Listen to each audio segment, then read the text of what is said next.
기도하겠습니다. 사랑의 하나님, 감사합니다. 오늘 복된 주일 또 예배 성공하게 하시고 또 귀한 교제 나누게 하시고 또 오후에도 이렇게 교육을 갖게 하시니 감사합니다.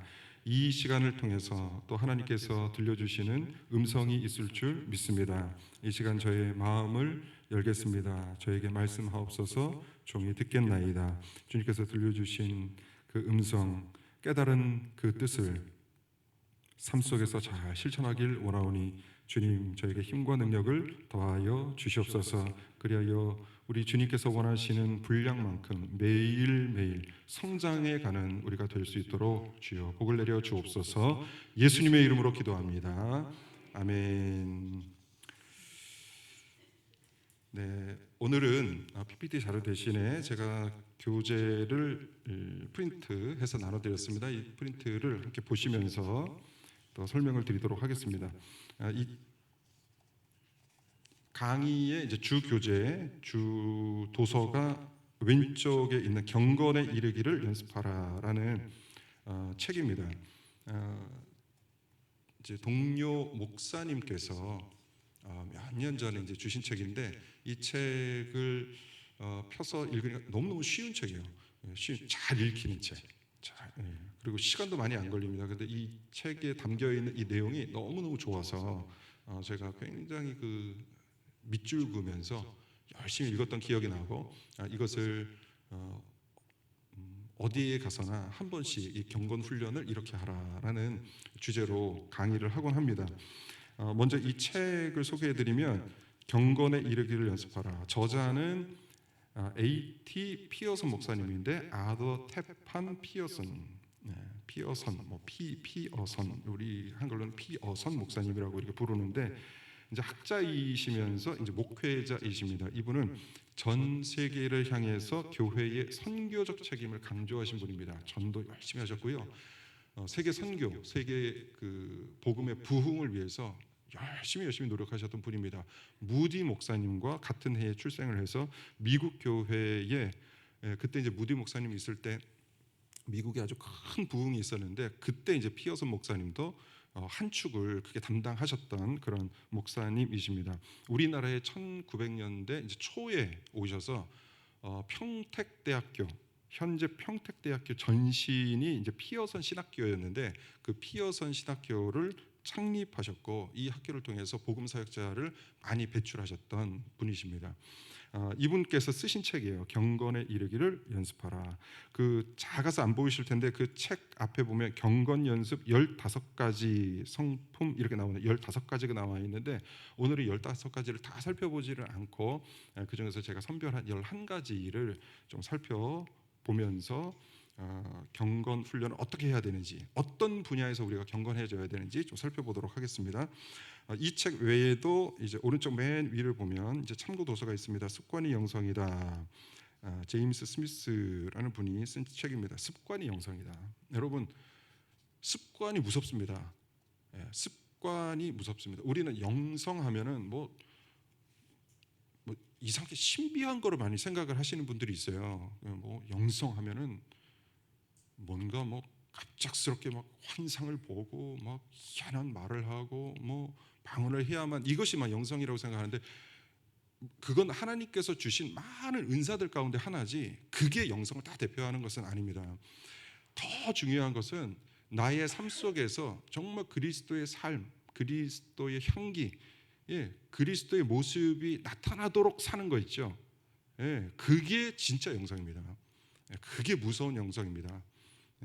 어디 가서 막 방언 실컷 하고 또 엉뚱한 일 하시고 막 이런 영성 말고요.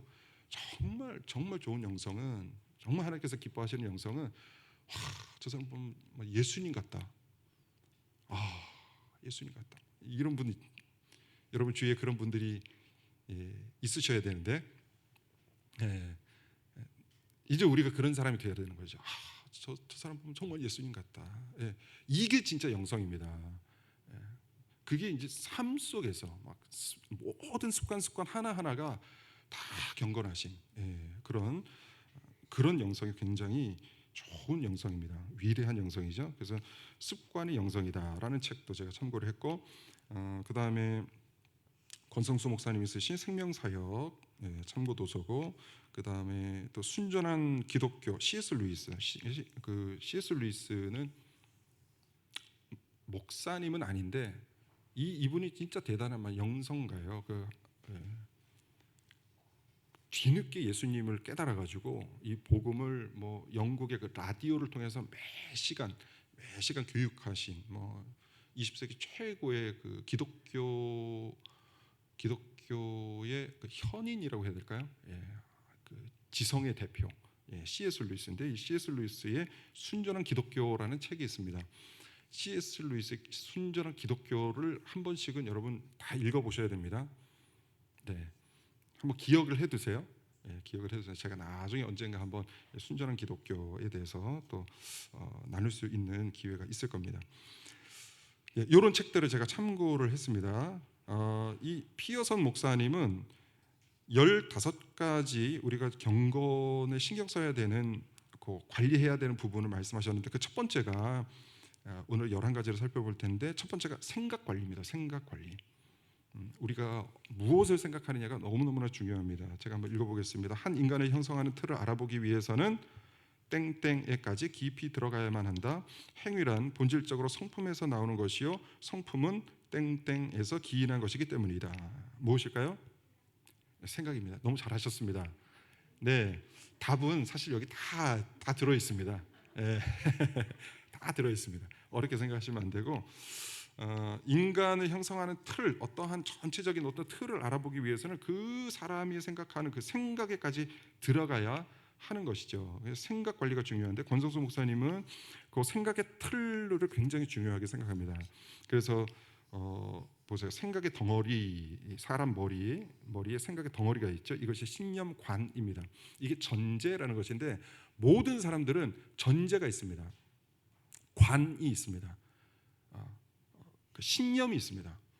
우리 권사님, 장로님, 집사님 모든 한 분 한 분은 나름대로 갖고 있는 관이 있어요. 인생관이 있고 철학관이 있고, 모든 관념이 있단 말이에요. 머릿속에. 그 관념을 통해서 그 관념이 이제 일을 하기 시작하는 거예요. 그런데 이 생각의 틀, 이 관념이 바뀌지 않으면 사람은 바뀌지 않습니다. 사람이 바뀌려면, 예수 안 믿는 사람이 예수님 믿게 되려면, 진짜 예수님 믿게 되려면 그 관 자체가 바뀌어야 되는 거죠. 생각 자체가 완전히 바뀌어야 되는 것이죠. 제가 예수님을 믿었지만 예수님을 진짜 인격적으로 영접하고 고백했던 것이 바로 이 관의 변화입니다. 그 전에는 나의 인생관이 있었거든요. 이렇게 하면 잘 사는 거겠다. 이걸 추구하면 되겠다. 이걸 추구하면 행복하겠다. 나름대로 관이 있어요. 다 관이 있어요.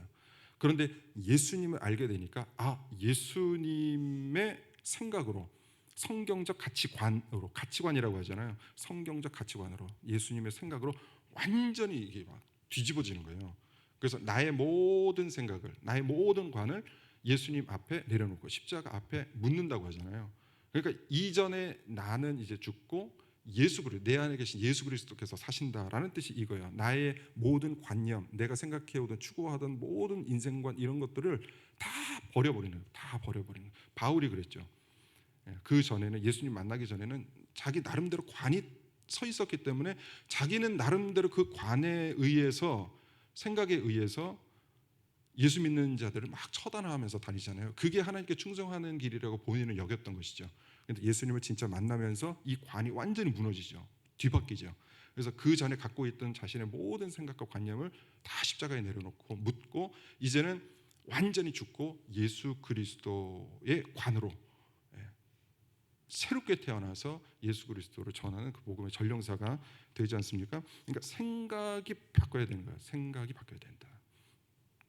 생각이 바뀔 때 어떤 순서의 변화가 있느냐? 생각이 바뀌면 느낌이 바뀌고, 느낌이 바뀌면 행동이 바뀌고, 행동이 계속해서 바뀌면 습관이 바뀐다. 습관. 반복해서 행동하면 습관이 바뀌고, 습관이 계속해서 나의 삶 속에 자리매김을 하면 인격이 바뀌죠. 인격. 그 인격이 바뀌면 마지막 인생이 바뀌는 것입니다. 인생. 그래서 최종 목표는 우리의 인생이 바뀌어야 되는데, 인생이 바뀌려면 그 첫 출발이 어디입니까? 뭐가 바뀌어야 돼요? 생각이 바뀌어야 되는 거예요. 생각의 틀, 생각이 바뀌어야 되는 것입니다. 그 다음 장 한번 보세요. 네모 박스 보면은 괄호 있죠? 예, 한번 넣어 보십시오. 첫 번째 괄호 뭐죠? 생각. 그다음 느낌, 행동. 그다음 습관, 인격, 인생의 순으로 이렇게 바뀌게 됩니다. 그래서 생각이 제대로 바뀌면 결과적으로 인생이 바뀌는 거예요. 생각이 바뀌면 인생이 바뀝니다. 잠언 4장 23절 말씀 우리 같이 읽겠습니다. 모든 시작. 모든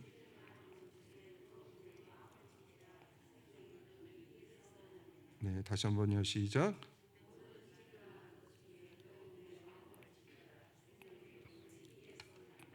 네, 아멘. 네, 괄호 뭐 다 아시죠? 내 마음을 지키라. 내 마음을 지키라. 어, 방금 전에 그 보셨던 그 사람 나오는 그 그림이 원래는 마음을 생각이 마음이야. 생각이 마음. 그런데 마음을 그릴 수 없기 때문에 뇌 머리 그림을 그린 것입니다. 이 그림은 그러니까 마음의 틀, 마음의 관을 그리려 했던 것입니다. 그래서 생각의 틀의 변화는 마음의 틀의 변화를 말하는 것입니다. 생각의 틀의 변화, 생각을 변화시켜야 된다는 것은 마음을 바꿔야 된다는 것이죠. 마음, 마음. 우리는 어떤 생각, 어떤 마음을 가져야 될까요? 그 중간에 보면 기독교는 개개인의 생각이나 의지를 매우 중요하게 여긴다. 믿음의 3요소도 지정의. 훌륭하십니다. 기독교의 사랑도 감정이 아니라 의지입니다. 의지. 믿음의 3요소 지정의입니다. 믿음이란 무엇이고 누구를 믿어야 되고 믿음의 대상과 또 이러한 지적인 부분에서 정립이 되어 있어야 되죠. 덮어놓고 믿으면 안 되고 알고 믿어야 되는 것이죠. 믿음 제대로 된 믿음을 가지려면 우리 하나님을 알아야 되고 하나님의 구원의 역사를 알아야 되고 예수님의 사역을 알아야 되고 예수님의 또 죽으심과 부활을 알아야 되는 것이죠. 바르게 알고 이것이 바르게 알 때 나의 마음이 어떻게 움직이는가 이 뜨겁게 변화되고 그리고 이 마음의 뜨거운 변화를 넘어서 그럼 내가 의지적으로 어떠한 삶을 살겠다라고 이 결단하는 것까지가 믿음입니다. 이게 믿음의 3요소입니다. 그런데 대부분의 사람들은 그 믿음이라 하면은 그냥 정적인 것에 의지를 합니다. 그래서 내가 오늘은 막 마음이 너무 믿고 싶어요. 그러면 내가 오늘 믿음이 좀 충만한 것 같다. 어느 날 힘들어요. 그럼 내가 또 믿음이 없나 보다. 이렇게 감정적인 요소에 의해서 막 왔다 갔다 하는 사람이 있습니다. 이 어린아이와 같은 신앙이에요. 그래서 믿음은 바르게 알고 계셔야 됩니다. 지정의, 의지적인 부분이 굉장히 중요합니다. 기독교의 사랑도 감정이 아니라 의지라고 말씀을 드렸습니다. 그래서 그 밑에 보면 기독교적 사랑 해놓고 이제 써놓은 것 우리 같이 읽어보겠습니다. 시작. 이웃을 기독교적으로 사랑하는 것과 그들에게 호감을 갖는 것은 다른 일이다. 누군가에게 갖게 되는 감정은 죄도 아니고 덕도 아니다. 그러나 이런 감정을 어떻게 다루느냐에 따라서 죄가 되기도 하고 덕이 되기도 한다. 이게 무슨 말이냐 하면 많은 사람들은 기독교에서 사랑하라 하면은 막 감정적으로 내가 사랑의 감정을 막 느껴야 된다고 생각을 해요. 그런데 그게 힘들잖아요. 내가 사랑하지 않는 사람, 미워하는 사람을 하나님 제 사랑하기 원합니다 한다고 해서 하나님께서 갑자기 막 사랑의 마음을 막 부풀게 주시냐 그렇지 않잖아요. 그래도 우리는 사랑할 수 있을까요, 없을까요?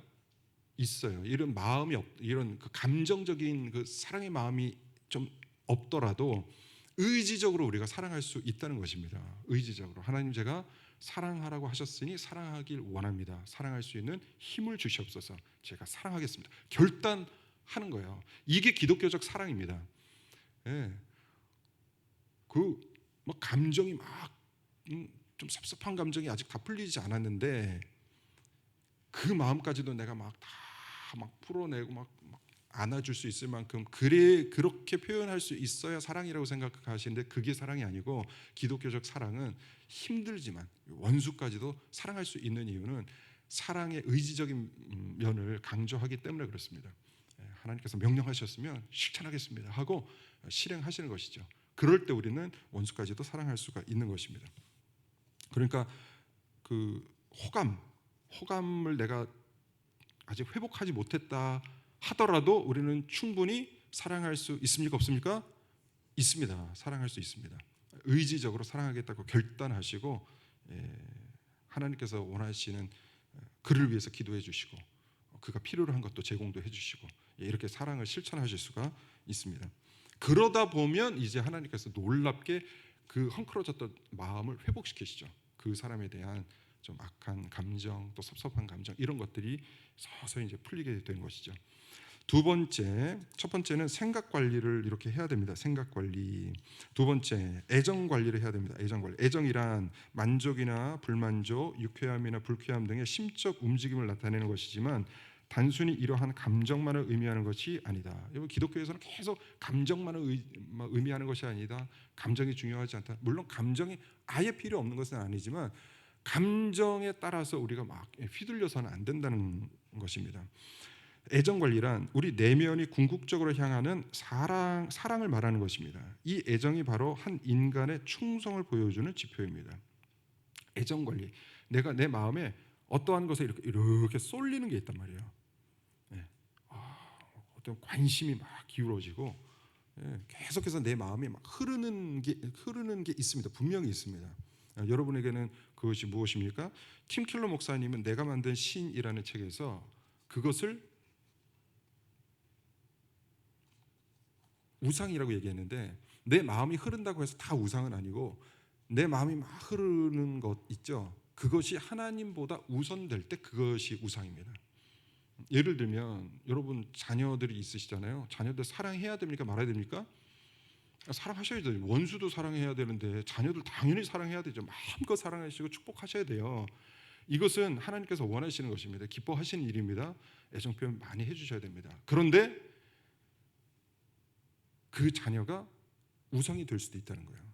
무엇보다 앞설 때 하나님보다 앞설 때 하나님보다 앞설 때 내가 하나님을 생각하는 것보다 자식들을 더 많이 생각하고 있어요. 하나님을 묵상하는 시간보다 자녀들을 묵상하는 시간이 훨씬 길어요. 이러면 이게 우상이라는 거예요. 우상.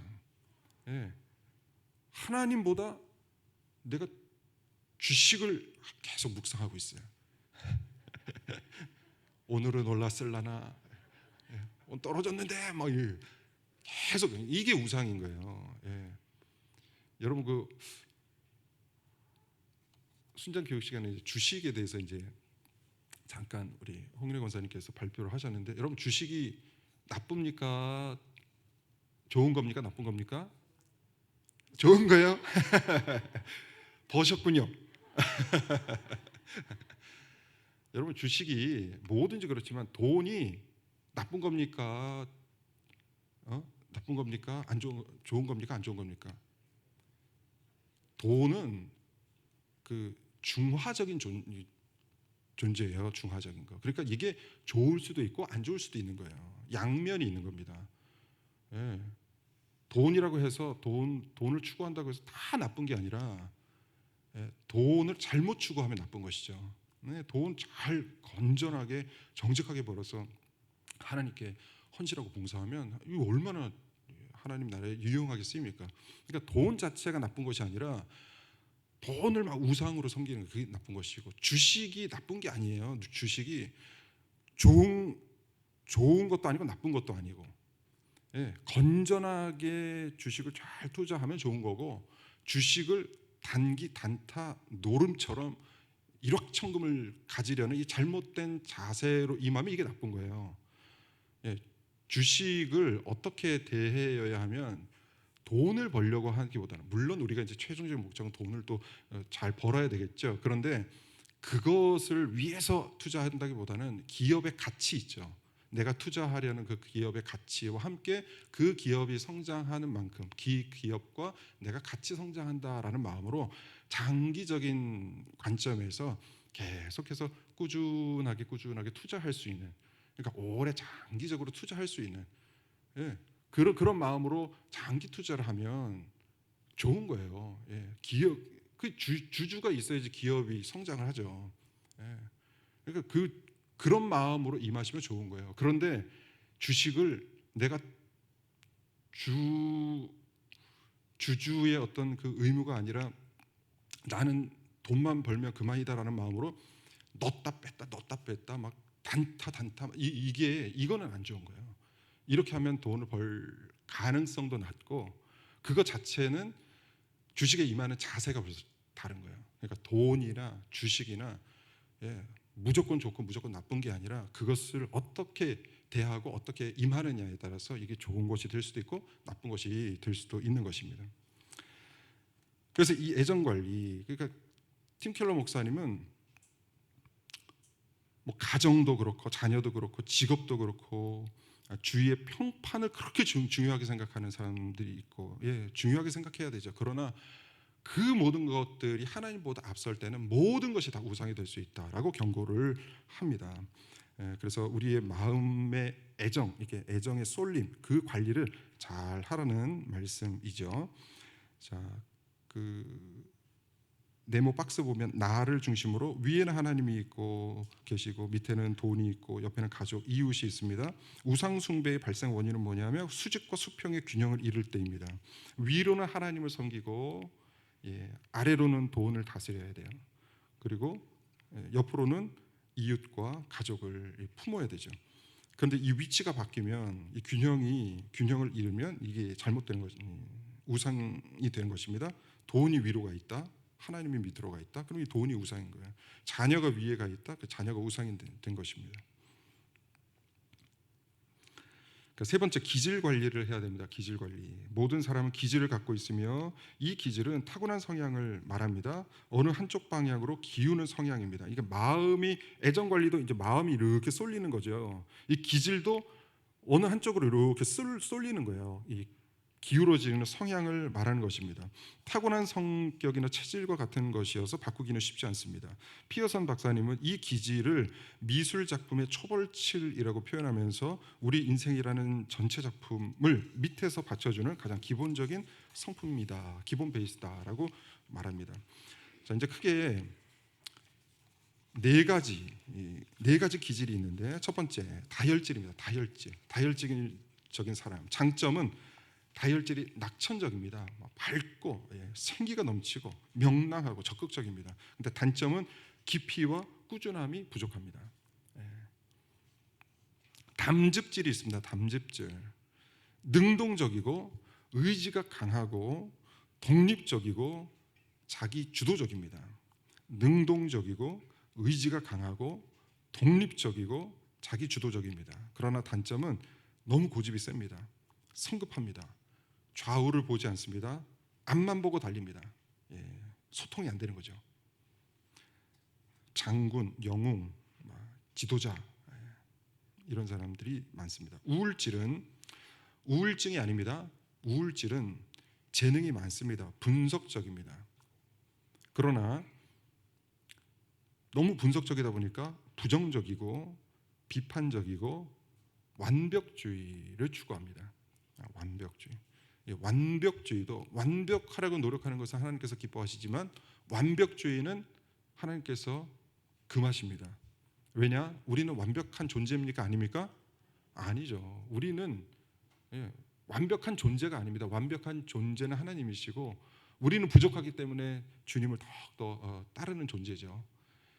그런데 마치 내가 뭔가를 완벽하게 다 해내야 되는 사람처럼 나는 완벽할 수 있다는 듯이 뭔가를 다 처리하려고 하는 것, 이런 분들은 스스로를 괴롭게 하는 것입니다. 점액질이 있습니다. 점액질. 안정감이 있고 차분하고 관찰력이 있습니다. 그런데 단점은 느리고 우유부단하고 태평합니다. 다혈질인 사람은 밝고 긍정 에너지를 발산하지만 자칫 주위 사람들을 피곤하게 만들 수 있습니다. 주위 사람들을 살피는 눈을 키우셔야 됩니다. 담즙질인 사람들은 강하게 일을 추진할 수 있는 힘이 있지만 자칫 혼자 달려나갈 수가 있습니다. 그래서 주위 사람들을 계속해서 돌아보셔야 됩니다. 우울질의 사람은 분석할 수 있는 뛰어난 능력이 있지만 자칫 완벽주의에 빠질 수 있습니다. 자그마한 일 못 넘어가고요. 시시콜콜 다 따지고 넘어가야 되는 사람, 우울질입니다. 포용력을 키우셔야 됩니다. 점액질은 안정감이 있고 차분하게 일을 처리하지만 느립니다. 그래서 주위 사람들이 답답해합니다. 속 터집니다. 이런 분들은 조금 더 딱 부러지게 신속하게 일을 처리하려는 노력이 필요합니다. 예, 우리 이 자리에 참석하신 강의를 들으시는 우리 장로님, 권사님, 집사님은 요 네 가지 중에 어디에 해당하실까? 한 분 한 분씩 다 여쭤보고 싶은데, 네. 네. 그래서 자기의 기질을 잘 파악하시고 장점과 단점을 한번 잘 살펴보시고, 이 기질이 장점이 있어요. 장점이 있으면 장점까지 다 버리시면 안 됩니다. 장점을 잘 살리시고 단점이, 이런 단점이 있다는 것을 기억하셔서 이 단점을 잘 보완해 나가시면 굉장히 좋습니다. 이 기질 자체는 사람의 기질은 잘 변하지 않습니다. 이거 타고난 천성이라고 하잖아요. 이 기질은 잘 변하지 않지만, 기질을 나는 이렇게 타고났으니까 난 이대로 살다가 죽을 거야, 이게 이해 안 돼요. 나는 이러한 기질로 태어났지만 나의 단점을 보완해서 조금 더 아름다운 모습으로 성장해 갈 것이다, 이렇게 생각을 하시고 하나님 앞에서 이렇게 성장해 나가셔야 될 줄 믿습니다. 네. 자, 네 번째입니다. 열정 관리를 하셔야 됩니다. 열정 관리. 잠언 16장 32절 말씀 같이 읽겠습니다. 시작. 노하기를 더디하는 자는 용사보다 낫고 자기의 마음을 다스리는 자는 성을 빼앗는 자보다 나으니라. 우리 괄호로 한번 채우시고 이제 같이 읽습니다. 노하기를 더디하는 자는 용사보다 낫고 자기의 마음을 다스리는 자는 성을 빼앗는 자보다 나으니라. 열정이란 어떠한 대상을 향한 뜨거운 마음을 말합니다. 열정의 대표 감정이 분노죠. 분노. 거룩한 분노가 없다면 악과 부패에 항거하는 개혁자나 항거자는 결코 없을 것입니다. 존 낙스나 마틴 루터 같은 인물들이 나타나지 않았을 것입니다. 거룩한 분노죠. 분노가 위험할 수 있습니다. 그러나 분노가 없으면 더 위험합니다. 이 세상을 보면서 아무 생각 없이 살아가면 더 위험합니다. 하나님의 뜻에 반하는 일을 봤다. 그러면 거룩한 분노가 있어야 됩니다. 예수님께서도 분노하셨습니까? 안 하셨습니까? 상 엎으셨습니까? 안 엎으셨습니까? 예수님도 엎으셨어요. 거룩한 분노를 갖고 계셨단 말이에요. 그래서 그 거룩한 분노를 내야 될 때도 평온하고 나와는 상관없다, 이렇게 생각하면 이게 더 큰 문제라는 거예요. 열정은 선을 위한 능력도 될 수 있고 악을 위한 능력도 될 수 있습니다. 그러하기에 열정은 반드시 통제되어야 합니다. 통제되는 것이 중요합니다. 우리가 열정을 지배하면 고귀한 힘이 됩니다. 존 낙스나 마틴 루터의 열정을 지배하면서 개혁을 일으켰기 때문에 고귀한 힘이 됐습니다. 그러나 이 열정이 우리를 삼키면 무시무시한 괴물이 됩니다. 이게 통제되지 않으면 내가 옳다 생각하는 것을 내가 관철시키기 위해서 통제되지 아니하고 막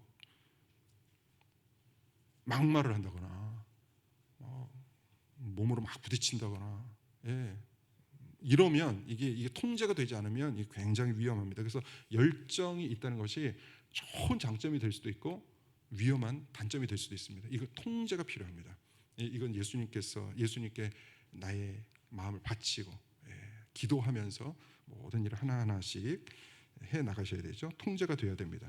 하나님이 보시기에 강한 성품이란 의지력과 자기 억제력, 즉 강한 감정과 그것을 다룰 수 있는 강한 통제력이 필요합니다. 삼손의 경우 강한 힘과 열정을 소유했습니다. 그러나 삼손에게는 통제력이 없었습니다. 그래서 귀하게 사용을 받지 못했죠. 요셉은 끝까지 힘과 열정, 그다음 통제력을 갖고 있었죠. 복수하지 않는 아주 귀한 마음을 갖고 있었습니다. 그래서 하나님께서 요셉을 통해서 많은 생명들을 구원하셨죠. 다섯 번째입니다. 언어 관리를 하셔야 됩니다. 언어 관리. 언어 관리는 뭐 너무너무 강조해도 지나치지 않은 너무나 중요한 분야죠. 우리 시편 141편 3절 말씀 같이 읽겠습니다. 시작. 여호와여 내 입에 파수꾼을 세우시고 내 입에 물론을 지키소서. 에베소서 시작.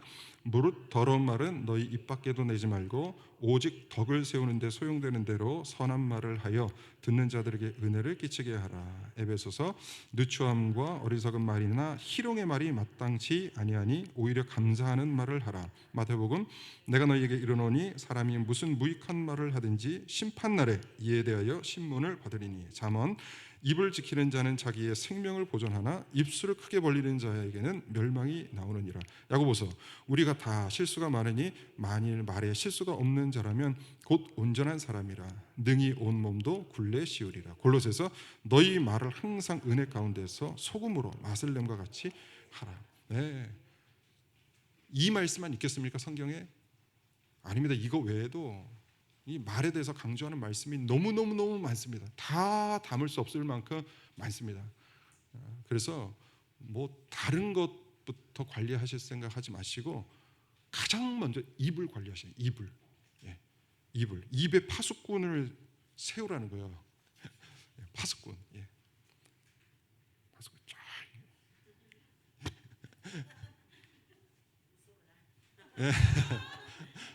하고 싶어도 파수꾼이 지키는 사람, 지키라는 거예요. 지키라는 거예요. 막 여기까지 막 좀 올라왔지만 하지 말라는 거예요. 파수꾼 다 지키라는 거예요.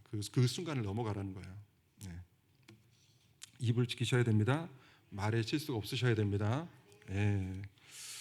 우리가 피해야 할 말을 한번 보겠습니다. 악이 없는 거짓말도 거짓말입니다. 네, 악이 없는 거짓말이라고 해서 마음껏 하시는 분이 있습니다. 안 됩니다. 그리스도인들은 안 됩니다.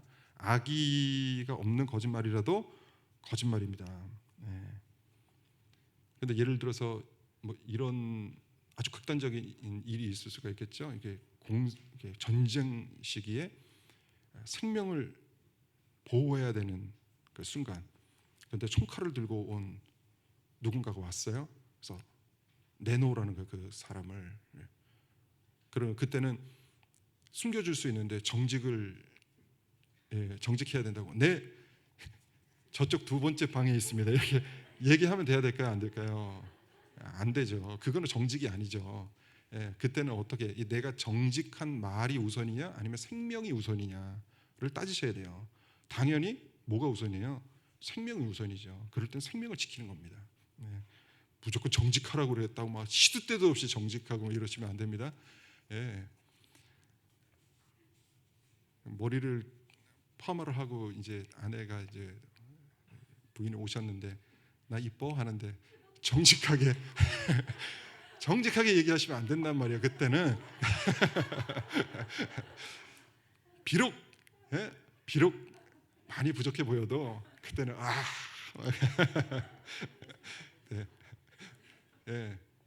세워주셔야 되는 거예요. 공손하지 않은 말 피해야 됩니다. 공손하지 않은 말, 하나님의 이름을 경홀히 부르는 말, 생각 없이 성경을 인용하는 말. 외국에는 뭐 예수님 이름이 욕이잖아요. 막 지저스 뭐 이렇게 막 들어가는 게 욕처럼요. 욕이에요. 이런 거 하나님께서 진짜 싫어하십니다. 다른 사람의 특징이나 외모를 흉내내고 조롱하면서 우스꽝스럽게 만드는 말. 어떤 사람은 말끝마다 성대모사를 해요. 그 사람 따라해요. 그러면 안 됩니다. 순수하지 못한 말, 성급한 말, 과장되고 근거 없는 소문이 첨가된 말. 그러니까 막 소문을 전하는 말 있잖아요. 듣고 소문을 전달하는 거. 이거 기뻐하시지 않으십니다. 희롱의 말, 악하고 해로운 말, 유익을 줄 수 없는 말, 이런 것들을 다 우리 입에서 제거해야 할 줄 믿습니다. 네, 킬론이라는 그리스의 7대 현인이 있습니다. 현은 항상 조심스럽게 재갈 물려야 한다. 특히 들뜬 분위기일 때는 더욱 그렇다. 소크라테스, 우리가 갖추어야 할 두 개의 기술이 있다면 말하는 기술과 혀를 억누르는 기술이다. 독일 경언, 웅변은 은이고 침묵은 금이다. 선한 말, 순수하고 정확한 말을 해야 됩니다. 속어하지 마시고 아름다운 말, 영적으로 유익한 말을 하셔야 됩니다. 주의점, 지나치게 심각한 표정과 진지한 태도를 요구하는 것은 아니다. 말을 조심하라고 해서 너무 막 분위기 못 맞추는 분들 있을 수 있어요.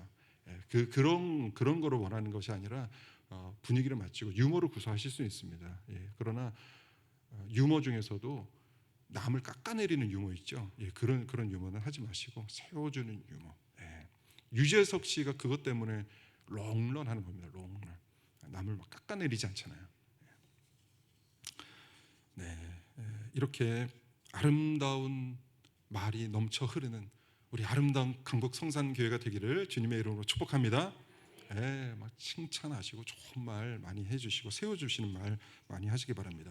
여섯 번째, 태도 관리입니다. 가난과 무명의 위치에서 부와 명예의 위치로까지 성공한 많은 사람들은 자신이 성공한 이유를 정중한 태도로 돌립니다. 성공한 사람들에게 얘기를 다 들어보면 정중한 태도로 갖고 있다는 거예요. 정중한 예의 바른 태도를 갖고 있다는 것이죠. 현대 과학에서 이렇게 얘기합니다. 모든 인간이 일종의 개인적 영향력으로 둘러싸여 있다는 사실을 발견해냈습니다. 정밀한 도구들을 동원해서 실험을 해보면 일종의 미묘한 자력이 반경 3m까지 사람 주위에 생깁니다. 그러니까 제가 이렇게 서 있으면 저로부터 어떤 그 자력이 3m 주위에 이렇게 있는 거예요. 앉아 있는데 뭔가 아주 묘한 기분 딱 들 때 있잖아요. 누군가 이렇게 딱 모르는 사람인데 이렇게 뭐 온다. 그게 사람이 봐서 아는 게 아니라 소리가 나서 아는 게 아니라 묘한 어떤 그 느낌이 있어요. 그만큼 사람 주위에는 이런 자력이 있다는 거예요. 자력. 그렇기 때문에 항상 내 주위에는 어떤 자력이 있어야 될까요? 좋은 예의 바른, 좋은 기분 좋은, 남을 세워주는 경건한 그런 자력들이 이렇게 흘러야죠 내 주위에. 친절한 얼굴, 친절한 말, 친절한 행동, 따뜻한 악수 등은 인간이 고통 속에서 보이지 않는 싸움을 계속할 때 필요한 2차적 은혜의 수단이다. 1차적 은혜의 수단은 당연히 하나님으로부터 오는 것이고요. 2차적 수단이 바로 이러한 것입니다. 친절한 얼굴, 친절한 말, 친절한 행동, 이런 것들이 참 중요하죠. 고통 속에서 우리가 싸움을 할 때 주위 사람들이 이런 응원, 이런 마음으로 응원해주면 사람이 힘이 납니다. 특히 배우자, 강력한 지지자가 되어줘야 되죠.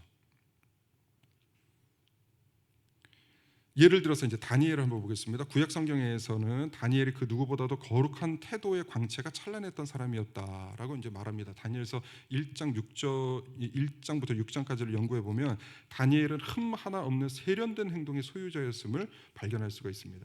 그의 신중함, 단순함, 동정심, 겸손, 매력적인 사람,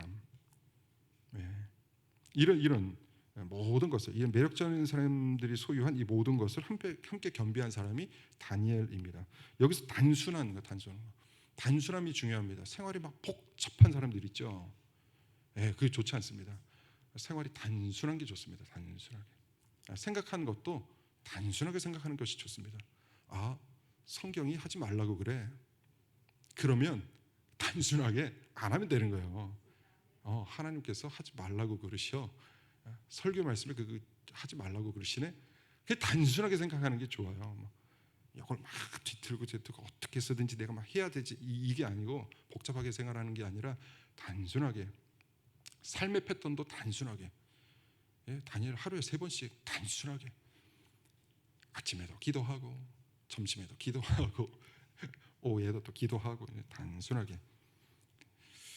그 빌라도의 말을 보면 나는 그에게서 아무 죄도 찾지 못하였노라. 요한복음 18장 말씀 보면 빌라도가 누구에게서 죄를 찾지 못한 거예요?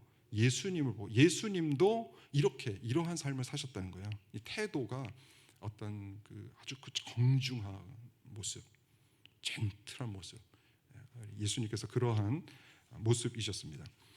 자, 7번째, 독서 관리를 보겠습니다. 이 독서 관리 참 재미있는데, 독서에 대한 동경, 많이 읽어야 되면서 폭넓게 읽고 싶은 욕망을 우리가 갖고 있습니다. 우리가 비록 책을 안 읽더라도 책을 좀 많이 읽고 싶다, 그런 생각들은 다 있으시잖아요. 비록 읽지는 못하더라도. 저는 꿈이 제 방이 아주 큰 방에 서재를 하나 이렇게 멋지게 이렇게 만들어 놓는 게 저희 꿈이었는데, 예, 얼마 전에 이제 집을 이사하면서 뭐 방도 하나 줄어들고 이래서 이제 책을 다 이제 처분을 해서 좀 아쉽기는 한데, 예, 이렇게 누구나 우리는 책, 예, 서재를 좀 멋진 서재를 갖고 싶어 하죠. 독서의 장점, 예, 책을 통해서 우리는 유명 인사와 접촉할 수 있고 그들의 삶을 깊이 알 수 있고 그들의 사상과 감정, 교제를 나눌 수 있습니다. 독서를 잘 관리하면 놀라운 교육 효과를 거둘 수 있게 됩니다. 그러나 반가운 말씀을 또 하시네요. 피어선 목사님은 독서를 조심하라고 경고를 합니다. 독서를 조심하라. 독서도 탐닉이 될 수 있다는 거예요. 독서도 뭐든지 좋은 것도 지나치면 안 됩니다. 책 읽는 것이 물론 중요하지만 막 책을 너무 탐닉하면서, 예, 지나치게 책을 읽으면 또 안 된다. 이게 독서의 주의점이 나오는데,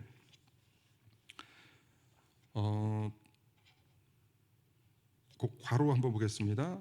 어떤 책을 읽든지 마음속에 흔적을 남깁니다. 예, 그래서 책도 주의 깊게 읽으셔야 됩니다. 좋은 책을 선별해서 읽으셔야 합니다. 예, 저자의 작품, 성품을 고려해서 책을 선택해야 되고 지적 자극을 주는 책을 골라야 되고, 너무 많은 책을 읽기보다는, 피상적으로 읽기보다는 소수의 책, 몇 권의 책을 반복해서 그 내용을 잘 파악하는 것이 좋다. 소설 많이 읽는 것은 위험하다. 잡지, 평론, 신문과 같은 일시적인 간행물들을 주의하라. 이러한 간행물들이 우리 의견의 대변자가 될 수 있다. 예. 저는 이 강의를 준비하면서 이 당시 피어선 목사님이 살아 있으셨을 때는 책이 정보를 얻을 수 있는 가장 유익한 도구였죠. 책. 그래서 이제 책 관리를 하라는 거죠. 독서 관리. 근데 요즘에는 많은 정보를 책보다는 어디에서 얻죠? 예, 핸드폰에서, 유튜브에서. 유튜브 진짜 신기하더라고요. 예, 뭐 아무리 찾아도 없는 걸 유튜브에 이렇게 찾으면 또 다 나와 있어요. 막 준비가 돼 있어요. 예.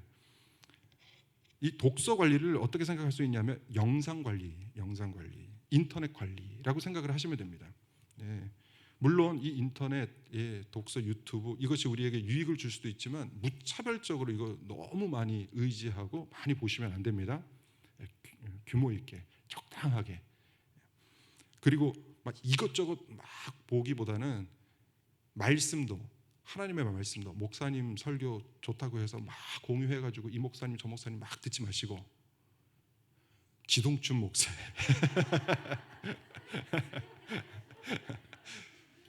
예, 여러분 이건 농담이 아니라 다른 목사님들도 귀한 목사님들 많죠. 너무너무 귀하죠. 그러나 여러분에게 주신 목사는 누굽니까? 예, 홍동명 목사님에 이어서 누구 주셨습니까? 지동춘 목사를 주셨어요. 그러면 우리 목사님 최고다라고 생각을 하고 목사님 설교를, 제 설교를 열심히 들으시는 거예요. 그리고 정말 공증된, 누구든지 다 좋다고 인정받는 그 목사님들 그 몇 분의 설교를 중점적으로 들으시면 좋지, 이 목사님 저 목사님 한 번 생전 들어보지 못한 목사님 이거 막 들으시면 안 됩니다. 예, 그분들이 어떤 분인지 사실은 저도 모르는 분들이 있어요. 예, 막 신비주의적인 막 이상한 목사님들이 있어요. 예, 그런 영상은 여러분 함부로 막 이렇게 보시면 안 됩니다. 그래서 이 독서 관리를 우리 동영상 관리, 인터넷 관리다 이렇게 생각을 하시면 됩니다. 자, 최고의 추천 도서 괄호 보면은 뭐죠? 최고의 추천 도서 성경입니다. 성경. 예. 최고의 교훈적 역사와 전기, 빼어난 시, 최고의 극적 효과, 탁월한 웅변, 순결한 철학 등 모든 문학의 매력이 한데 모인 책이 뭡니까? 성경입니다. 성경.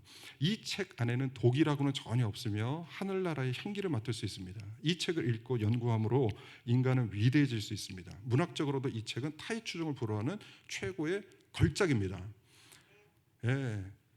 그래서 여러분 뭐 다른 신앙 서적도 틈틈이 읽으시면 좋지만 가장 먼저 무엇을 읽으셔야 됩니까? 성경을 가까이 하셔야 됩니다. 뭐 극단적으로 얘기하면 다른 책은 안 읽으셔도 나에게 성경만 있으면 사실은 된 겁니다. 이 성경 안에는 충분한 하나님의 지혜가 들어있고 우리를 천국으로 인도하시는 완벽한 그 길이 이 안에 있기 때문에 성경을 열심히 읽으시고 또 묵상하시고 또 암송하시고 쓰시고, 예, 공감각적으로 읽으시고, 예.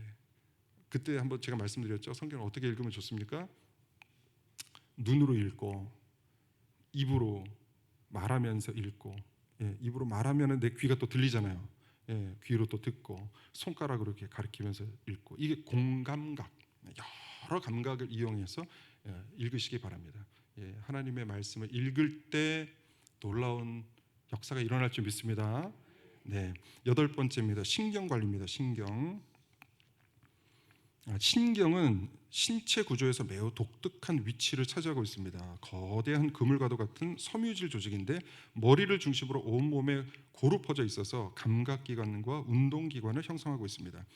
눈에 보이는 부분과 보이지 않는 부분을 신비하게 연결한 것이, 이제 연결하고 있는 것이 신경이죠.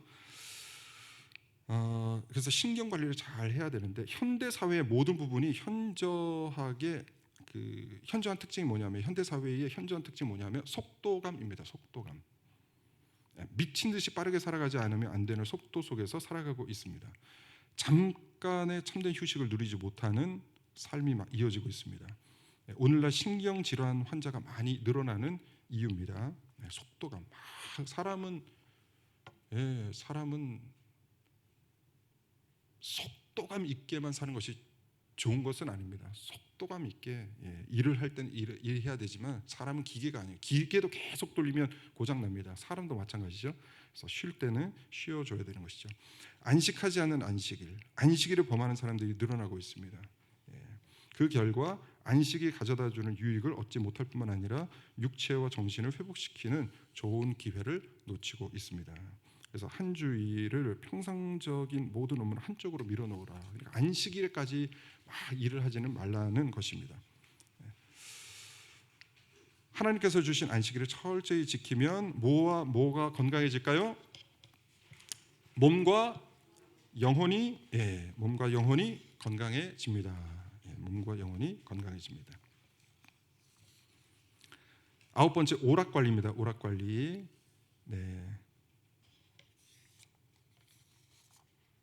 시간이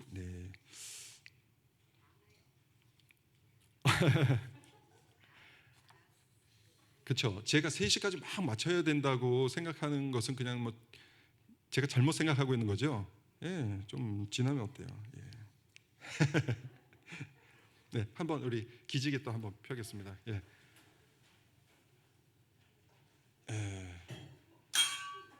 네.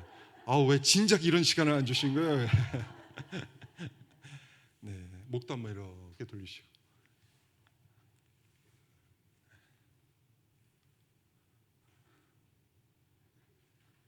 어깨도 한번 이렇게 들었다가 놔주시고.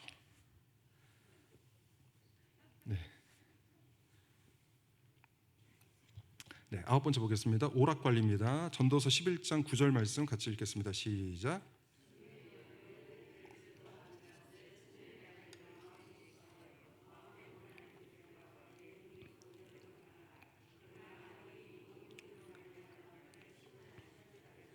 네, 위 구절은 오락의 정당성과 구속성 모두가 들어있는 말씀입니다. 우리는 본성적으로 휴식과 휴양, 레크리에이션을 필요로 합니다. 하나님은 이런 필요성을 인정하셔서 우리에게 밤잠과 주일 안식을 허락하신 것입니다. 사람은 쉬어가면서 건전한 오락이란 무엇입니까? 첫 번째, 활동적이어야 합니다. 활동적.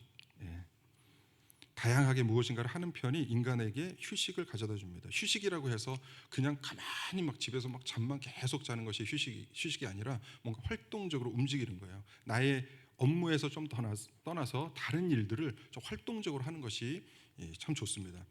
그러할 때 이제 기분 전환이 일어나죠. 잃어버린 원기를 다시 회복시키게 됩니다. 그리고 건전한 오락이란 무엇입니까? 고상한 것을 하셔야 됩니다. 고상한 것. 타락한 거 하면 안 되고, 나는 술 먹고 노래하는 게 그렇게 좋더라.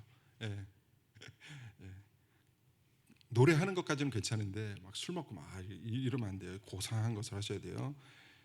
보세요. 이게 자연과의 교제, 예술, 여행, 뭐 젊은이들 같은 경우는 건전한 이성 교제, 이런 것들이 해당이 되겠죠. 그리고 네 번째, 도덕적이어야 됩니다. 단순히 즐거움을 위해서 양심을 저버리는 것이 되어서는 안 됩니다. 도덕적이어야 됩니다. 그러니까 활동적이어야 되고, 기분이 전환될 수 있는 걸 하셔야 되고, 고상한 것을 하셔야 되고, 도덕적인 것을 하셔야 됩니다. 저에게 있어서 가장 건전한 오락은 산에 가는 것입니다. 산에 가서 자연을 바라보면서 나무를 이렇게 보면은 그렇게 좋아요. 이게 저에게는 가장 큰 그 힐링의 시간입니다. 오락은 지나쳐서는 안 됩니다. 오락은 쉽게 방탕으로 흐르게 되고 건강을 소진하게 만들기도 합니다. 쾌활한 기질은 많은 재산보다 낫습니다. 쾌활한 기질은 마치 햇빛이 안개를 밀어내듯 구름을 밀어내는 놀라운 능력이 있습니다. 쾌활하게, 기분을 나는 원래 우울해 이렇게 생각하지 마시고 좀 쾌활하게, 내가 할 수 있는 한 밝게, 건강하게, 씩씩하게 이렇게 살아가시도록 노력을 하셔야 됩니다. 그래서 제가 아이들 어릴 때 항상, 지금도 뭐 말하지만 오늘도 밝고 건강하고 씩씩하게, 내가 항상 입에 달고 아이들에게 밝게, 오늘 하루도 밝게 살아라, 밝고 건강하게 씩씩하게 살아라, 이렇게 항상 응원을 해줍니다. 10번째, 목적 관리입니다. 목적 관리는 이제 목표 관리도 되는데요. 첫 번째, 목적을 가지라. 목적이 없는 사람보다 차라리 나쁜 목적을 가지고 있는 것이 낫다고 할 정도로, 이거 좀 극단적인 표현이긴 하지만 목적이 없는 삶이 그만큼 나쁘다는 거예요. 나쁜 목적보다도 목적이 없는 삶이 더 나쁘다는 거예요. 목적 없는 삶보다는 차라리 나쁜 목적을 가지고 있는 것이 낫다. 이는 무서운 급류보다 고여있는 물이 더 악취를 풍기기 때문이다. 그래서 우리가 살아가면서 분명한 목적이 있어야 되고 목표 의식이 있어야 됩니다. 아무 생각 없이 오늘이 내일이고 내일이 뭐 모레고 이렇게 살아가시면 안 되고, 우리 연세가 지긋하신 우리 권사님들도 마찬가지입니다. 나는 이제 나이가 됐으니까 난 그냥 이렇게 아무 목적 없이 살아야 되는, 이게 아니라 하루하루를 하나님 앞에서 내가 어떤 목적으로 살 것인가, 이렇게 생각을 가지셔야 됩니다. 두 번째, 완전을 꿈꾸라. 불완전한 것을 목표로 하여 그것을 달성하기보다는 완전을 목표로 해서 그것에 미치지 못하는 편을 선택하라. 그러니까 목표를 딱 정하는데 너무 시시한 목표를 세우지 말고 좀 큰 목적, 큰 목표를 세우는 것이죠.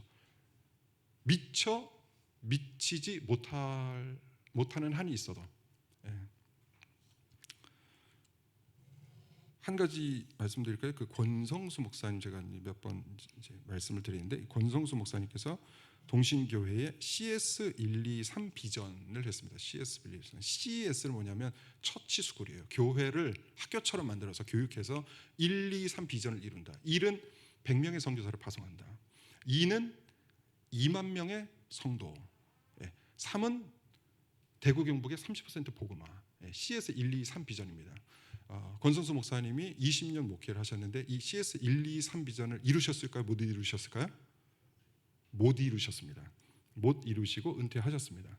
선교사 100명 못 채우셨어요. 2만 성도 어림없습니다. 반도 안 됐습니다. 대구 경북 30% 복음화 안 됐습니다. 안 됐다고 해서 못 이루셨네, 누가 돌 던지는 사람 없습니다.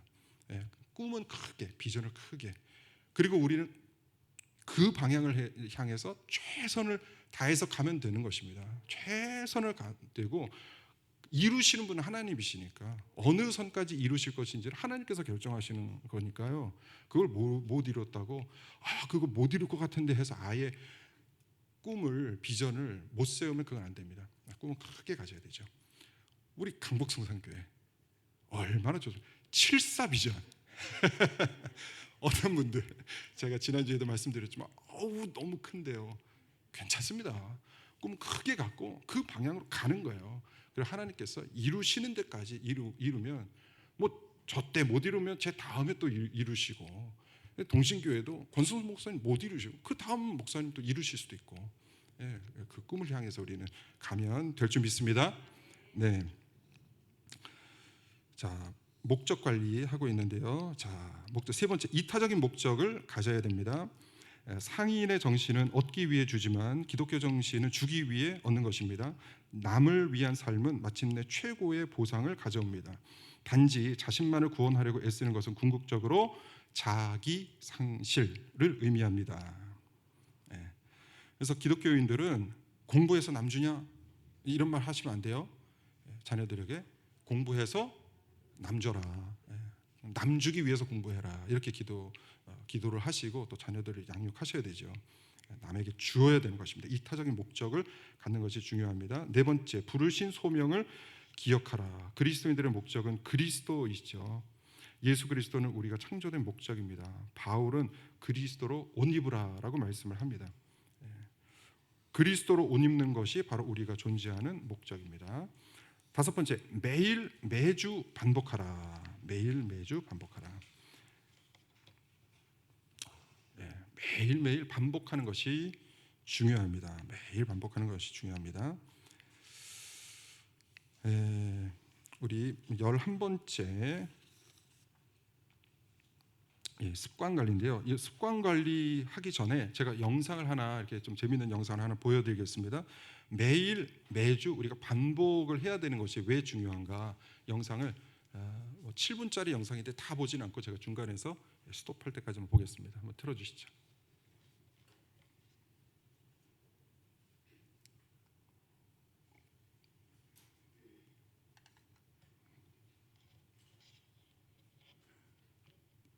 And you can't forget how to do it, right?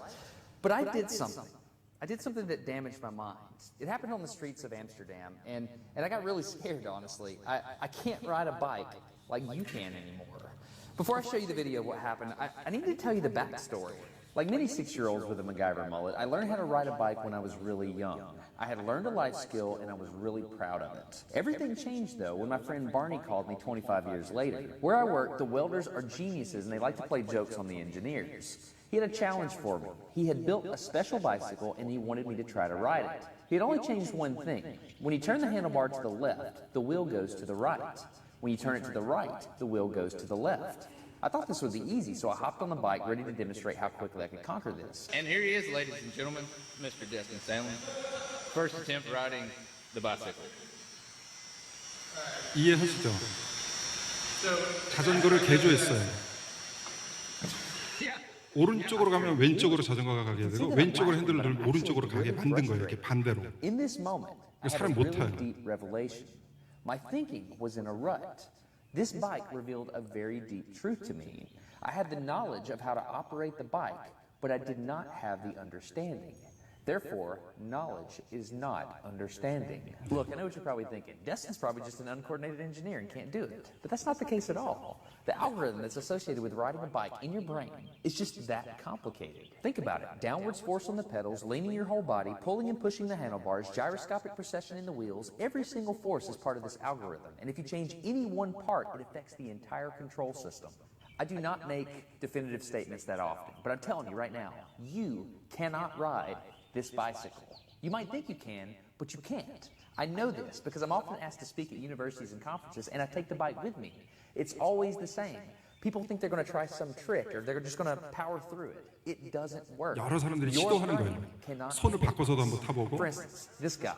I offered him $200 just to ride 3m this bike 가면은 and take 200불을 people across the 준다고. stage. Everybody thought he could do it. 얘기하는데 못해요. 사람들이 못해요. No, you didn't understand. You didn't understand. So, this way. All right, let's see. All right, so, whenever you're ready. Yeah. Wait. No, you have to keep your feet on. 네, 여기까지만 보겠습니다. 여기까지만 보겠습니다. 네. 더 궁금하신 분들은 유튜브 동영상에서 거꾸로 가는 자전거 이렇게 치시면 바로 보실 수가 있습니다. 이게 정말 재미있는 영상인데요. 핸들을 보통 오른쪽으로 이렇게 꺾으면 오른쪽으로 가잖아요. 왼쪽으로 꺾으면 왼쪽으로 가고. 근데 이거를 이제 조작을 해가지고 반대로 오른쪽으로 꺾으면 왼쪽으로 가고 왼쪽으로 꺾으면 오른쪽으로 가게끔 이렇게 조작을 해내는 거예요. 반대로. 그런데 사람이 그래? 그러면 내가 이거 아니까 반대로 조정하면 되잖아 라고 생각을 하는데 도전하는 사람들이 다 실패한다는 거예요. 안 된다는 거예요. 그래서 이 사람이 자신에게 이제 실험을 하는데요. 이게 안 타지는데 계속해서 연습을 해요. 계속해서 연습. 그래서 8개월 만에 타게 돼요. 8개월 만에. 어린아이는 2주 만에 타요. 2주 만에. 그러니까 아이들은 뇌의 어떤 그 변화력이 어른들보다 뛰어나다는 것이죠. 이게 굉장히 간단한 것 같지만 아는 것, 이게 반대로 움직인다는 것을 아는 것이 탈 수 있게끔 만들진 않는다는 거예요. 그래서 우리가 신앙생활 할 때도 안다고 해서 이게 다 되는 게 아니에요. 안다고 해서 되는 게 아니에요. 경건의 습관도 이래 이렇게 하면 바꾸면 돼. 관리 뭐 이런 관리 저런 관리 하면 돼. 안다고 해서 되는 게 아니에요. 이게 이 자전거 타는 것과 똑같습니다. 이게 아는 것과 실행할 수 있는 능력은 다른 것이죠. 그래서 이분이 5분씩 8개월 동안 계속해서 훈련을 하니까 어느 순간에 그게 딱 되더라는 거예요. 탈 수 있게 되더라는 것입니다. 그래서 매일매일 꾸준히 경건의 습관을 하지 않으면 안다고 해서 경건한 삶이 되는 것이 아닙니다. 그래서 제가 오늘 말씀드린 이 11가지 관리를 계속해서 실천하시는 거예요. 안 되더라도 힘들더라도 계속해서 실천하시는 거예요. 이렇게 8개월 정도 하시면 우리의 뇌 구조가 바뀌는 것이죠. 완전히 이해를 하게 되는 것이죠. 반대로 되는 자전거를 탈 수 있게 되는 것이죠. 11번째 마지막 한번 보겠습니다. 습관 관리인데요. 피해야 할 습관, 음주입니다. 음주. 술 드시는 분 없으시죠? 음주.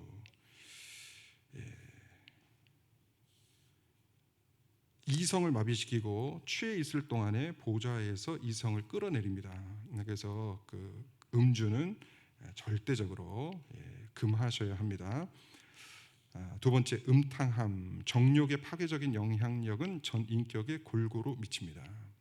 음탕함, 성적인 죄, 이런 조심하셔야 되고, 세 번째, 거짓의 습관. 거짓말하는 혀뿐 아니라 과장되게 하는 버릇 있죠. 거짓말 중에는 있는 것보다 과장되게 과포장하는 것도 거짓에 들어갑니다. 그리고 미루는 습관. 러시아의 독재 군주 피터 대제는 죽는 순간까지 유언을 미뤘다고 합니다. 마지막 죽는 순간 나의 모든 것을 줄 사람은 계속 미루다가 결국은 얘기를 못하고 죽었다고 그래요. 계속 미루다가 정작 중요한 것을 하지 못할 수가 있습니다. 미루는 습관을 바꿔야 됩니다. 게으름 바꾸셔야 되고, 방종, 식욕, 탐욕, 야망.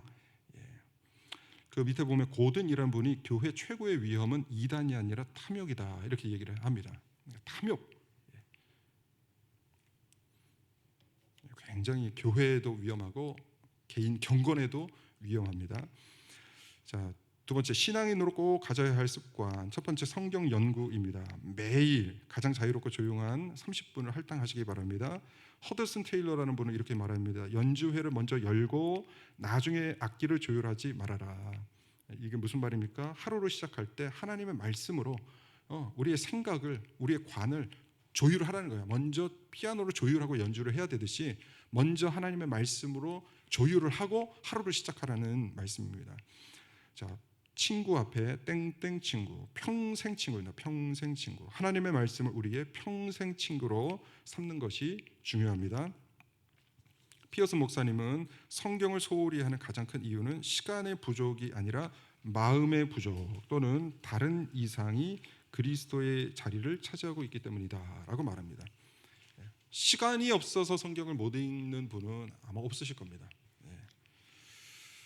두 번째, 기도입니다. 기도. 은밀한 기도의 습관은 성경 연구의 습관과 함께 하면 머리에 투구를 쓰고 가슴에 흉배를 붙인 격이 됩니다. 하나님의 전신갑주로 무장하는 것과 같습니다. 말씀과 기도. 신앙인들에게 말씀과 기도를 빼놓을 수가 없습니다. 말씀, 기도와 말씀입니다. 그래서 제일 중요한 것은, 좋은 것은 뭘 기도해야 되나 이렇게 생각하지 마시고 말씀을 먼저 쭉 묵상하시다가 그 말씀이 나의 마음 가운데 부딪혀 오는 거 있죠.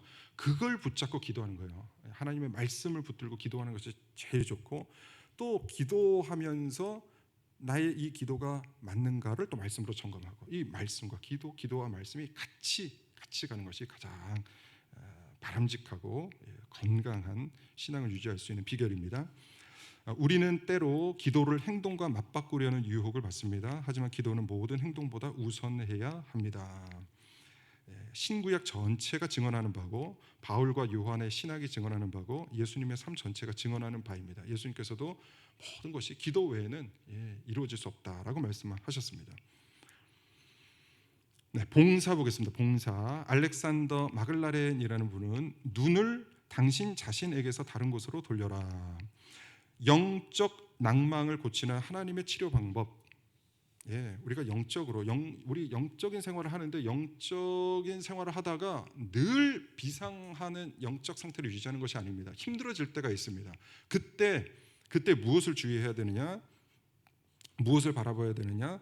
때때로 찾아오는 의심이나 낙심조차도 남을 위한 봉사를 하다 보면 사라지는 경우가 많습니다. 다른 사람의 행복을 위해 노력하는 가운데 그들과 접촉하게 되면 오히려 자신이 복을 받게 됩니다. 믿으십니까? 영적인 침체에 빠졌을 때는 남을 돌아보고 남에게 더 유익한 것을 또 제공하기 위해서 노력을 해보시기 바랍니다. 봉사활동을 하시기 바랍니다. 주는 것이 받는 것보다 복되다라고 성경은 말씀합니다. 자기만을 구원하려고 애쓰는 것은 궁극적으로 앞에도 나왔던 말인데 자기 상실을 의미합니다.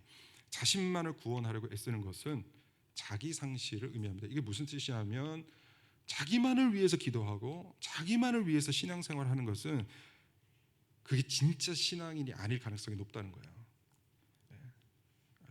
하나님은 신앙을 그렇게 우리에게 말씀하시고 설명하시지 않습니다. 계속 이타적으로 우리의 신앙의 영역도 넓어져야 되고, 계속해서 나의 기도가 어느 한 가지 나에게서 딱 멈춰 있다면 그것은 뭘 의미하느냐? 자기 상실을 의미합니다. 그래서 내가 고귀해지려면 다른 사람을 구원하려는 열정이 있어야 됩니다. 우리의 신앙이 고귀한 신앙이 되려면 결국 나라는 존재를 넘어서 다른 사람의 유익, 다른 사람의 신앙을 위해서 헌신하는 데까지 나아가야 한다는 것입니다. 네. 자, 이렇게 해서 우리 경건 훈련, 경건에 이르기를 연습하라, 이 책에 나와 있는 15가지 경건 연습 중에서 제가 11가지를 뽑아서 설명을 드렸습니다. 한번 참고하셔서 복습하시고 이 11가지 분야에서 또 성장해 가시는 우리 복된 우리 강북성산교회 모든 성도님들이 되시기를 주님의 이름으로 다시 한번 축복합니다.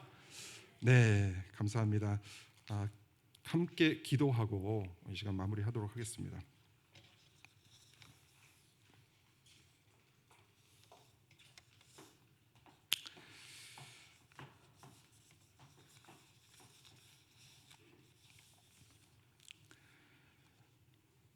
하나님, 이 시간 또 베스트 교육 시간을 통해서 우리에게 지적인 부분을 알려주시니 감사합니다. 어느 분야에서 또 어떤 분야에서 또 무엇을 관리해야 될지 알려주시니 감사합니다. 오늘 배운 내용을 잘 기억하게 하시고 나의 기질을 잘 관리하게 하시고 나의 모든 경건 습관을 잘 정비하여서 주님께서 원하시는 수준 높은 신앙인이 될 수 있도록 주여 역사하여 주시옵소서. 제가 언제까지나 영향력 없는 그런 신앙으로 살지 않게 하시고, 제가 주님 안에서 충분히 성장하고 발전해서 제가 세상 가운데 빛과 소금의 역할을 감당하게 하시고, 또 이웃 가운데 빛과 소금의 역할을 감당하게 하시고, 주님께서 주신 역할, 이 직무를 충분히 충실하게 잘 감당할 수 있는 능력 있는 경건한 신앙이 되게 하여 주옵소서. 주님, 저를 붙들어 주시옵소서. 우리 다 같이 한 마음으로 기도하겠습니다. 사랑의 하나님, 감사합니다. 하나님, 은혜를 베풀어 주시니 감사합니다. 하나님, 우리 강북성산교회 너무나 귀한 분들 또 모시고 강의를 진행하게 하시니 감사합니다. 하나님, 우리 장로님들 또 권사님들 집사님들 한 분 한 분 지켜주시옵소서. 경건한 삶 살 수 있도록 주님 인도하여 주옵소서. 경건한 삶 살 수 있도록 주님 인도하여 주옵소서. 아름다운 경건의 삶을 살 수 있도록 인도하여 주시옵소서. 자신에 있는 모든 그 습관이 잘 정돈되게 하시고 관이 바뀌게 하시고 생각이 바뀌게 하시고 나의 태도가 바뀌게 하시고 그리하여 결국은 나의 인생이 바뀔 수 있는 놀라운 은혜의 삶을 살아갈 수 있도록 주님 역사하여 주시옵소서. 이 시간도 함께 해주시니 감사합니다. 늘 성령 충만하게 하시고 늘 하나님을 사랑하게 하시고 늘 기도하는 자리 늘 예배하는 자리에 나오시는 이분들에게 하늘의 문을 여시고 하나님 놀라운 축복으로 함께하여 주옵소서. 하나님을 깊이 사랑하는 자들 되게 하시고 하나님 이들을 통해서 아버지 놀랍게 일하시옵소서. 하나님 이들을 통하여 하나님 놀랍게 일하시옵소서. 하나님 이들을 통하여 하나님 놀랍게 일하시옵소서. 아버지 이들의 헌신을 보시고 기도를 받으시고 주님 이들을 통해서 역사하여 주옵소서. 사랑의 하나님 감사합니다. 오늘도 또 베스트 또 주일 오후 시간에 또 교육을 받게 하시니 감사합니다. 하나님 경건 훈련에 대해서 또 배우게 하시니 감사합니다. 우리의 삶이 경건한 삶을 살기를 원합니다. 다른 사람들이 보기에도 이웃이 보기에도 저 사람은 정말 경건한 사람이다. 예수님의 제자 맞구나. 우리가 이러한 삶을 살아야 할 터인데 하나님 이러한 삶을 살 수 있도록 하나하나 오늘 배운 거 잘 기억하게 하셔서 우리의 삶을 잘 정비해 나갈 수 있도록 주님 인도하여 주시옵소서. 그래야 우리의 삶이 향기나는 삶 되게 하시고 우리의 삶 자체가 그리스도의 편지가 될 수 있도록 주님 인도하여 주셔서 불신 이웃들에게 우리의 삶이 예수 그리스도의 복음 그 자체가 될 수 있는 놀라운 역사적인 아주 귀한 복된 삶이 될 수 있도록 주여 역사하시고 은혜를 베풀어 주시옵소서. 또 한 주 동안 살아갈 때에 또 예수 그리스도를 바라보며 예수 그리스도께서 주시는 귀한 능력을 받아서 하나님께서 주시는 아름다운 삶을 하나님께 올려드리며 또 이웃을 위해서 헌신할 수 있는 귀한 복된 인생들 다 될 수 있도록 주님 인도하여 주시옵소서. 감사합니다. 예수님의 이름으로 기도 올리옵나이다. 아멘. 네, 오늘 강의 마치겠습니다. 감사합니다. 네.